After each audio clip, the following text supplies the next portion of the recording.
Hello everyone, welcome to the viral tricks. আজকে আমরা খুব সুন্দর একটি অঙ্ক নিয়ে আলোচনা করব এবং এটি কম্পিটিশন পরীক্ষায় প্রায় দেখা যায় এবং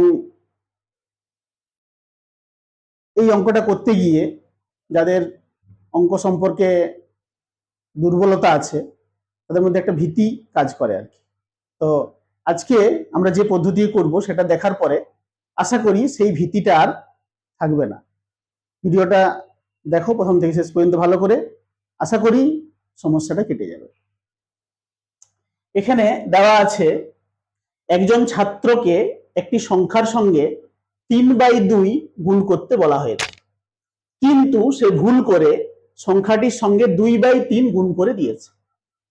এক্ষেত্রে ছাত্রটির ত্রুটির শতকরা পরিমাণ নির্ণয় করো, বা শতকরা পরিমাণ কত।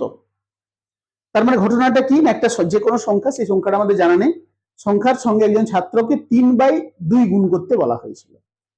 সে কোনো কারণে ভুল করে 3/2 গুণ না করে 2/3 গুণ করে ফেলেছে। তার মানে কি, এটা ভুল করেছে।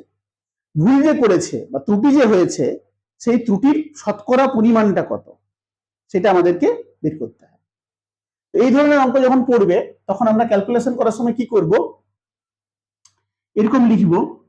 একদিকে লিখব ঠিক, আচ্ছা ঠিক না লিখে সংক্ষেপে লিখি, ঠিক লিখতে সময় লাগছে আমাদের। কম্পিটিশন পরীক্ষায় আমাদের সময়টা একটা ফ্যাক্টর।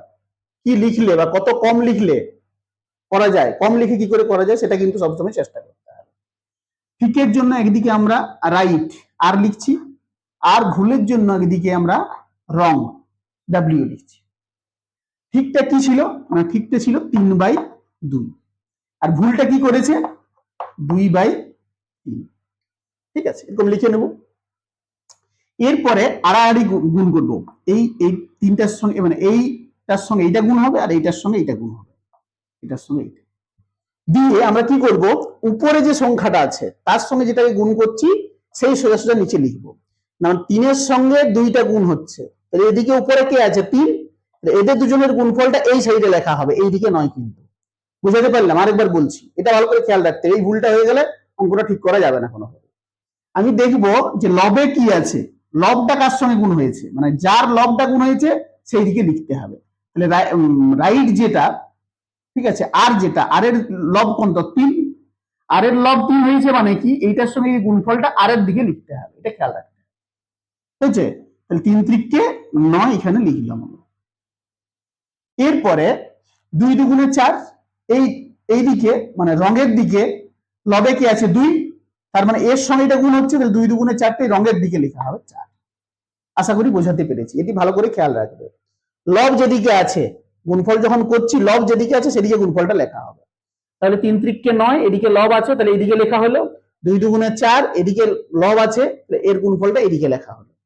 তার মানে এখন আমরা বুঝতে পেরে গেলাম যে সঠিকটা হওয়া উচিত ছিল 9, ভুল করে হয়ে গেছে 4। তাই তো? তাহলে সঠিকটা ছিল 9, ভুল করে হয়ে গেছে 4। তার মানেটা কি, তার মানে সে ভুল কতটা করেছে, ভুল করেছে 5। তাহলে সে 5 করেছে ভুল, পার্সেন্টেজ অফ ত্রুটি। ঠিক আছে, পার্সেন্টেজ অফ ত্রুটি বের করব, ত্রুটির পার্সেন্টেজ। না, ভুল করেছে সে 5, কতর মধ্যে 9 এর মধ্যে, সঠিকটা হতো 9। সেই সঠিকটা সবসময় পার্সেন্টেজটা কার উপরে বের করানো হবে, সঠিকের উপরে, যেটা সঠিক হতো তার উপরে। তাহলে ভুল করেছে মানে 9 হতো, সেটা 4 করেছে, মানে 5 ভুল করেছে। সেই 5 ভুলটা কার উপরে করেছে, 9 এর উপরে। তাহলে 5/9 হবে ইন্টু 100। এটা ক্যালকুলেশন করলে আমাদের যা হবে সেটাই হবে সঠিক উত্তর। তাহলে এটা হয়ে যাচ্ছে আমাদের কত, 500/9। 500/9 মানে কত হবে, 55.55। এটাকে ভাগ করে দেখো, 55.55 হবে, এত পার্সেন্ট। এখানে একটা পার্সেন্টেজ চিহ্ন বসবে, তাহলে আমাদের সঠিক উত্তর হয়ে যাবে অপশন সি। এই ধরনের অঙ্ক এইভাবে করবে, তাহলে খুব কম সময়ে সহজে হয়ে যাবে।